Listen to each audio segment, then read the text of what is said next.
ஆபேலையும் அவன் காணிக்கையும் கர்த்தர் அங்கீகரித்தார், காயினையும் அவன் காணிக்கையும் அவர் அங்கீகரிக்கவில்லை.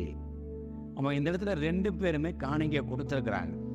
அப்போ அவன் மனசுலேருந்து எப்படி நினைச்சு கொடுத்தானோ அதை தேவன் பார்க்கிறார். ஏன்னா அவர் மனிதனை போல முகத்தை பார்க்கிறவர் அல்ல, அவர் மனதின் எண்ணங்களை பார்க்கிற தேவனாய் இருக்கிறதுனால, அவர் அந்த காணிக்கைகளை அங்கீகரிக்கிற தேவனாய் இருக்கிறதுனால அந்த காணிக்கையை அவர் அங்கீகரித்தார்.